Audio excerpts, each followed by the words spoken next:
जय हिंद दोस्तों। आज हम लोग द्विघात समीकरण को हल करने का सूत्र देखेंगे, फिर उसके बाद विविध कर देखेंगे और फिर देखेंगे कि जो हमारे द्विघात समीकरण है उसके मूल कैसे हैं, यानी कि उनकी प्रकृति को देखेंगे। तो ये 3 टॉपिक आज हम लोग देखने वाले हैं। तो कॉपी और कलम निकाल लीजिए और देखती चलिए। देखिए, पहला है सूत्र ax² plus bx plus c बराबर 0। ये हमको कोई द्विघात समीकरण दिया गया है, द्विघात समीकरण, ठीक है ना। अब हमको करना क्या है कि इसकी सहायता से हम लोगों को x के मान निकालने हैं, यानी कि हम कहें कि एक सूत्र प्राप्त करना है जो होता है x बराबर माइनस बी प्लस माइनस करड़ी में b² माइनस 4ac बटे 2a। ठीक है, तो यही द्विघात समीकरण को हल करने का सूत्र होता है।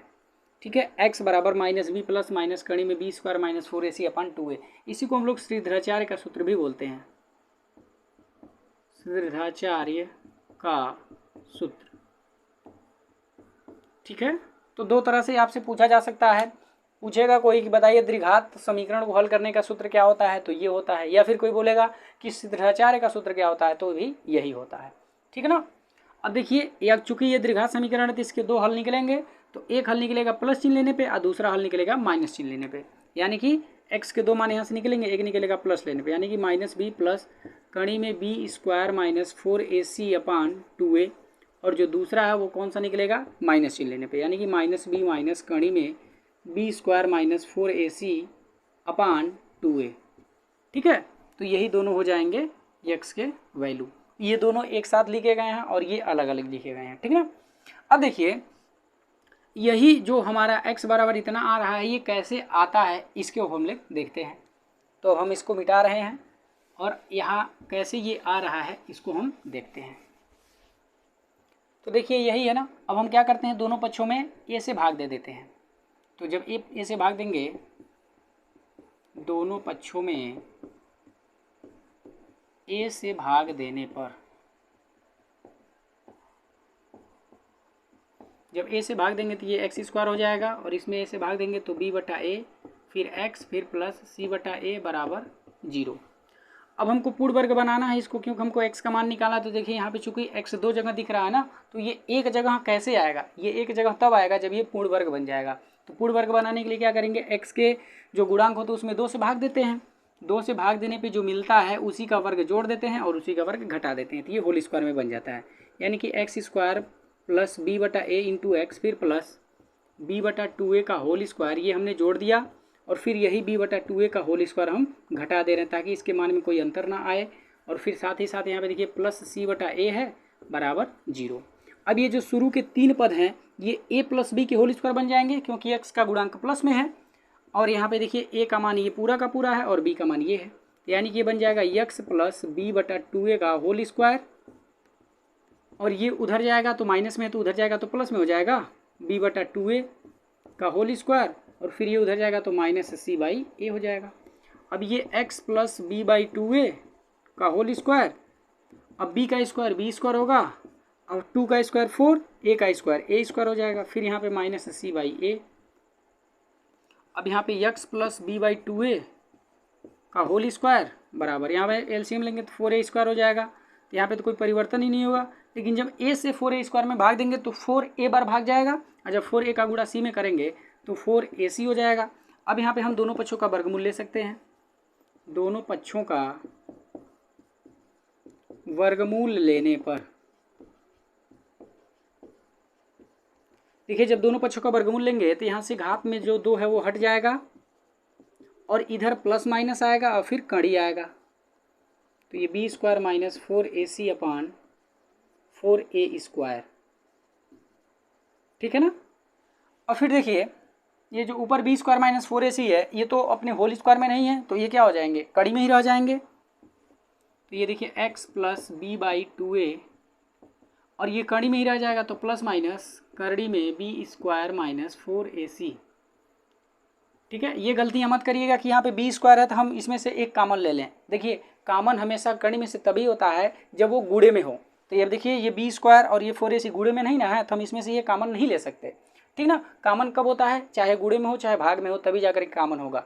प्लस में या माइनस में होता है तो उनमें से वर्गमूल में से हम बाहर नहीं लेते, मतलब कड़ी में से बाहर नहीं लेते हैं। अब यहाँ पे देखिए 4a² है ना, तो देखिए 4 और ए स्क्वायर क्या है, ये गुणे में है, तो इनमें से ये कॉमन हो सकते हैं। तो 4 का वर्गमूल होगा 2 और ए स्क्वायर का वर्गमूल होगा ए।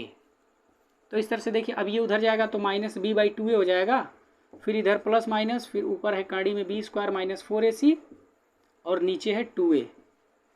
अब देखिए नीचे दोनों का सेम है तो ऊपर जैसे हैं वैसे उतरा जाएंगे ना, -b प्लस माइनस कड़ी में b² - 4ac अपॉन 2a।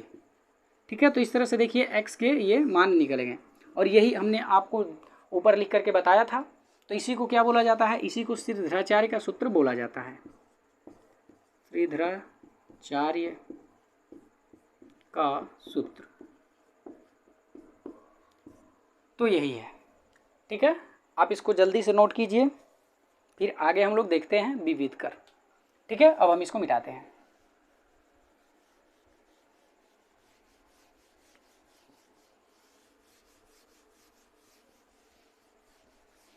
तो देखिए यहाँ पे हम लोगों ने सूत्र निकाला, क्या निकला, x बराबर -b प्लस माइनस कड़ी में b² - 4ac अपॉन 2a।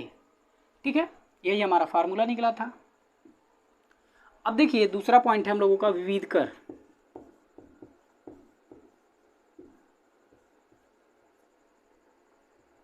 ठीक है, विविध कर यानी कि इसको हम लोग बोलते हैं डिस्क्रिमिनेंट।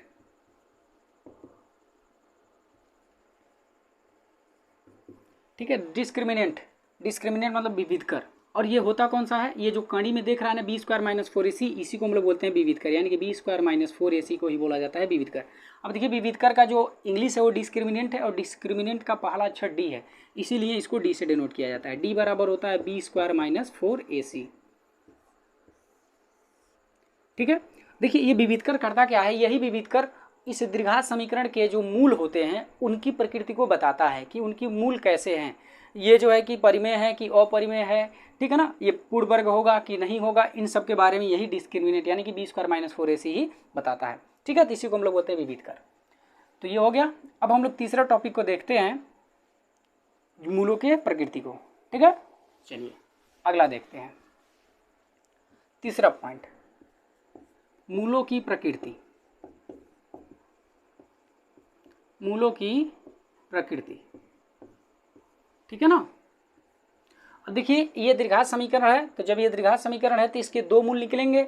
अब वो जो दो मूल निकल रहे हैं उनके दो मूल कैसे होंगे, परिमेय की अपरिमेय, ठीक है, बराबर होंगे कि नहीं होंगे, कैसे होंगे, इन सब को बारे में हम लोग अब देखने जा रहे हैं। ठीक है, तो देखिए यहाँ पे हम एक टेबल बना रहे हैं और इस टेबल में हम पूरा आपको बता दे रहे हैं।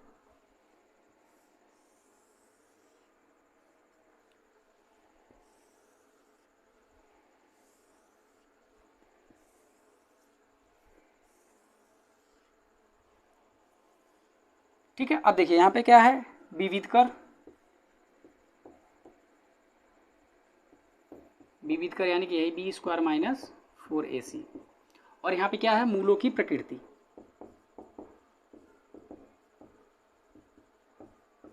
ठीक है, देखिए अगर d <0, <0 का मतलब क्या होता है, ऋणात्मक। देखिए ये हमारा संख्या रेखा है, बीच में 0 होता है। अब 0 को इधर जो भी होता है वो सभी के सभी क्या होते हैं, ऋणात्मक में होते हैं ना, और 0 के इधर जो भी होते हैं उन सबको हम लोग किस में काउंट करते हैं, धनात्मक में काउंट करते हैं। ठीक है, तो इधर जो दाहिने वाले होते हैं उसको हम लोग क्या बोलते हैं, धनात्मक। और धनात्मक वाला क्या होता है भाई, जब दाहिने वाला है तो ये बड़ा है ना, तो इधर जब जाते हैं हम लोग तो ये इधर क्या होता जाता है, ये बड़ा होता जाता है। जैसे यहाँ पे 1 लिखते हैं, इधर 2 लिखते हैं, इधर 3 लिखते हैं, तो देखिए जब बाएं से दाएं जा रहे हैं तो ये क्या हो रहे हैं, ये बढ़ रहे हैं ना। और जब इधर बाएं जाएंगे तो घटेंगे, यानी कि ये -1 -2 -3 ऐसे होंगे ना। तो यही देखिए ये जो 0 के बाएं तरफ वाले हैं तो वो क्या है, वो सभी के सभी ऋणात्मक हैं, और जो 0 के दाएं वाले हैं, दाएं तरफ वाले हैं, वो सभी के सभी धनात्मक हैं। तो इसीलिए ये बाएं हैं तो बाएं वाले को हम लोग कैसे दिखाते हैं, चूँकि ये ऋणात्मक है तो इसको हम लोग ऐसे दिखाते हैं कि जो x है वो <0 है। <0 का मतलब क्या हो गया कि x ऋणात्मक है, क्योंकि जो 0 से छोटे होते हैं उन्हीं को क्या बोला जाता है, ऋणात्मक बोला जाता है ना। देखिए ये 0 से छोटे हैं, जो छोटे वाले होते हैं वो बाएं तरफ और जो बड़े वाले हैं वो दाएं तरफ। तो देखिए 0 के बाएं तरफ जो है वो सभी के सभी क्या है, ऋणात्मक हैं। तो वही है, x छोटा है किससे से, 0 से, और जब x 0 से छोटा है तो जो 0 से छोटे होते हैं उनके वो कैसे होते हैं, ऋणात्मक होते हैं ना। तो ये वाला जो कंडीशन होता है इसको हम लोग क्या बोलते हैं, ऋणात्मक वाला कंडीशन। ठीक है, इसको क्या बोला जाता है, इसको ऋणात्मक बोला जाता है। यहाँ पे हम लिख देते हैं यानी कि देखिए ये जो x लेस देन जीरो हो रहे हैं ये क्या है, ये ऋणात्मक है। यानी कि x जो है वो जीरो से छोटा है, और जब x जीरो से छोटा है इसका मतलब देखिए जो जीरो से छोटे हो क्या हो रहे हैं, सभी के सभी ऋणात्मक हो रहे हैं ना, तो इसीलिए इसको क्या बोला जाता है, इसको ऋणात्मक बोला जाता है, ऋणात्मक। और यहाँ पे देखिए x greater than zero, x greater than zero का मतलब क्या होगा कि x जीरो से बड़ा है, और देखिए x जीरो से बड़ा मतलब इधर यानी कि 1 2 3, और ये जो बड़े वाले हैं ये सब क्या है, ये सभी के सभी धनात्मक है ना, तो इसीलिए ये x ग्रेटर देन जीरो क्या बताता है, ये धनात्मक को बताता है। ठीक है, तो x लेस देन जीरो का मतलब ऋणात्मक और x ग्रेटर देन जीरो का मतलब धनात्मक। तो वही देखिए d लेस देन जीरो इसका मतलब क्या है, d ऋणात्मक है, और जब d ऋणात्मक होता है तो इनके मूल कैसे होते हैं, काल्पनिक होते हैं। अब कैसे काल्पनिक होते हैं, तो देखिए d मतलब क्या है, वही बी स्क्वायर माइनस 4ac है, तो देखिए यही बी स्क्वायर माइनस 4ac जब ऋणात्मक है तो ये बी स्क्वायर माइनस 4ac कड़ी में है ना, और जब कड़ी में ऋणात्मक संख्याएं होती हैं तो वो क्या हो जाती हैं, वो काल्पनिक हो जाती हैं, तो वही यहाँ पे हो गया है। ठीक है ना, तो जब d लेस देन जीरो होता है तो उसके जो मूल होते हैं वो काल्पनिक होते हैं। दूसरा है d greater than zero, d greater than zero लेकिन क्या हो, ये पूर्ण वर्ग ना हो, पूर्ण वर्ग ना हो। अब देखिए d ग्रेटर देन जीरो का मतलब क्या हो गया कि d धनात्मक है, और जब देखिए जब d धनात्मक है तो बी स्क्वायर माइनस 4ac हमारा धनात्मक है, कणी में है धनात्मक, और जब कणी में धनात्मक होते हैं तो ये कैसे होते हैं, वास्तविक होते हैं ना। जो कणी में ऋणात्मक संख्याएं होती हैं तो वो काल्पनिक होती हैं, और जब कणी में धनात्मक संख्याएं होती हैं तो वो वास्तविक होती हैं। तो चूंकि देखिए बी स्क्वायर माइनस 4ac धनात्मक हो रहा है ना, तो इसके जो मूल होंगे वो कैसे होंगे, वो मूल उसके वास्तविक होंगे। दूसरी बात, अब ये देखिए चूंकि ये कड़ी में बी स्क्वायर माइनस 4ac धनात्मक तो हो रहे हैं, लेकिन ये पूर्ण वर्ग नहीं है। पूर्ण वर्ग होने का नहीं होने का मतलब क्या होगा, जैसे ये 2 होंगे, 3 होंगे, 5 होंगे, 6 होंगे, ऐसे करके होंगे। और जब ये कड़ी में ये वाली संख्याएं होंगी 2 3 5 6 करके, तो ये कड़ी से बाहर आ नहीं पाएंगी, और जो संख्याएं कड़ी से बाहर नहीं आ पाती हैं उन संख्याओं को क्या कहा जाता है, अपरिमेय बोला जाता है। ठीक है ना, तो यानी कि तब यहाँ पे x के जो भी मान निकलेंगे वो क्या निकलेंगे, अपरिमेय निकलेंगे। क्यों, क्योंकि ये कड़ी में ही रह जाएंगे, और जब कड़ी में होते हैं तो उनको अपरिमेय बोला जाता है। अब एक बार प्लस लेंगे तो इसका दूसरा मान निकलेगा, एक बार माइनस लेंगे तो इसका दूसरा मान निकलेगा। इसका मतलब इसके जो मूल होंगे वो वास्तविक होंगे, और कैसे होंगे, अपरिमेय होंगे, और कैसे होंगे, भिन्न भिन्न होंगे। क्यों भिन्न भिन्न होंगे, क्योंकि एक बार प्लस चिन्ह लेंगे तो इसको हल करने पे कुछ दूसरा मिलेगा, और जब माइनस लेंगे तो इसको हल करने पे कुछ दूसरा मिलेगा। यानी कि इनके जो मूल होंगे वो कैसे होंगे, भिन्न भिन्न होंगे। ठीक है, तो देखिए जब d ग्रेटर देन जीरो होता है लेकिन d पूर्ण वर्ग नहीं होता है तो उसके जो मूल होते हैं वो वास्तविक होते हैं, अपरिमेय होते हैं, और भिन्न भिन्न होते हैं। अब अगला वाला है, अगर d ग्रेटर देन जीरो हो लेकिन इसके साथ साथ ये क्या हो, पूर्ण वर्ग हो। देखिए जब ये पूर्ण वर्ग होगा तो क्या होगा, ये पूर्ण वर्ग होगा तो ये कड़ी से बाहर आ जाएगा ना। जैसे पूर्ण वर्ग होने का मतलब क्या होता है, जैसे आपका 1 हो गया, 4 हो गया, 9 हो गया, 16 हो गया, 25 हो गया, ये सब क्या है, ये सभी के सभी पूर्ण वर्ग हैं। और जब ये पूर्ण वर्ग हैं तो ये कड़ी से बाहर आ जाएंगे, और जब कड़ी से बाहर आ जाता है तो वो सब संख्याएं क्या कहलाती हैं, परिमेय कहलाती हैं। और उसके साथ साथ चूंकि ये कड़ी में क्या हो रही हैं, धनात्मक हो रही है ना, तो इसलिए इसके जो मूल होंगे वो कैसे होंगे, वास्तविक होंगे। d ग्रेटर देन जीरो का मतलब धनात्मक ही होता है ना, और जब d ग्रेटर देन जीरो धनात्मक है तो ये मूल कैसे होंगे, वास्तविक होंगे। दूसरी बात, ये कड़ी से बाहर निकल जा रहे हैं। क्यों कड़ी से बाहर निकल जा रहे हैं, क्योंकि ये पूर्ण वर्ग हैं, और जब ये कड़ी से बाहर निकल जा रहे हैं तो जो कड़ी से बाहर होते हैं उनको परिमेय बोला जाता है, तो इनके मूल कैसे हो जाएंगे, परिमेय हो जाएंगे। और उसके साथ साथ एक बार प्लस चिन्ह लेंगे तो कुछ और आएंगे, और माइनस चिन्ह लेंगे तो कुछ और आएंगे, तो इसका मतलब इसके जो मूल होंगे वो कैसे होंगे, भिन्न भिन्न होंगे। ठीक, अब अगला वाला आता है d इक्वल टू जीरो। जब d जीरो होता है तब क्या होता है, देखिए यही x बराबर माइनस बी प्लस माइनस कड़ी में बी स्क्वायर माइनस 4ac अपन 2a में जब इसके जगह पे हम जीरो रख देंगे तो हमको मिलेगा क्या, तो ये केवल मिलेगा x बराबर माइनस बी बाई 2a मिलेगा, ये मिलेगा ना। तो अब ये देखिए ये कैसे होंगे, वो वास्तविक होंगे, क्योंकि ये कड़ी में है ही नहीं, जब कड़ी में जब ऋणात्मक नहीं है तो वास्तविक है ही, स्वाभाविक सी बात है। दूसरा देखिए इनके मूल कड़ी में नहीं है, जब कड़ी में नहीं है तो ये कैसे होंगे, परिमेय होंगे।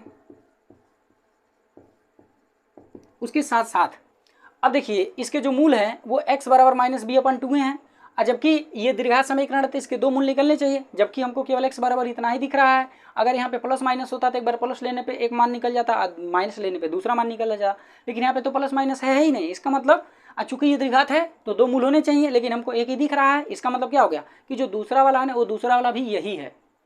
इसका मतलब इसके जो मूल होंगे वो कैसे होंगे, समान होंगे। ठीक है, और वो जब समान होंगे तो कौन से होंगे, तो यही x बराबर माइनस बी अपान 2a होंगे। आया बात समझ में।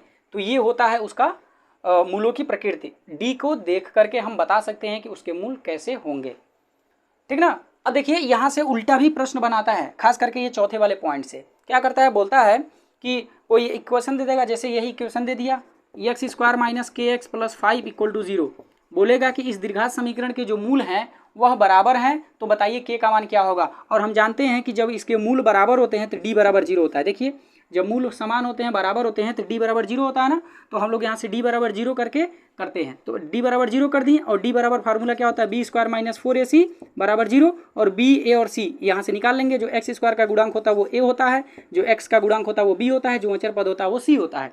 अब ला करके यहीं में रख देंगे, तो माइनस के का स्क्वायर माइनस 4 इंटू ए का मान 1 और सी का मान 5 बराबर 0। तो यहाँ पे देखिए ये के स्क्वायर हो गया और ये हो गया 20 बराबर 0। तो फाइनली यहाँ पे के स्क्वायर बराबर आ जाएगा प्लस का 20, तो इस तरह से के का मान आ जाएगा कड़ी में 20 और यहाँ से के का मान आ जाएगा तब 2 कड़ी में 5, ठीक है ना। तो खास करके इस चौथे वाले से ज़्यादातर क्वेश्चंस बनाता है, बोल देगा कि मूल समान है तो उसमें से किसी को गायब कर देगा, बोलेगा कि उसका मान बताइए क्या होगा। तो जब भी बोलेगा तो हम ऐसे ही क्वेश्चंस को सॉल्व करेंगे, ठीक है।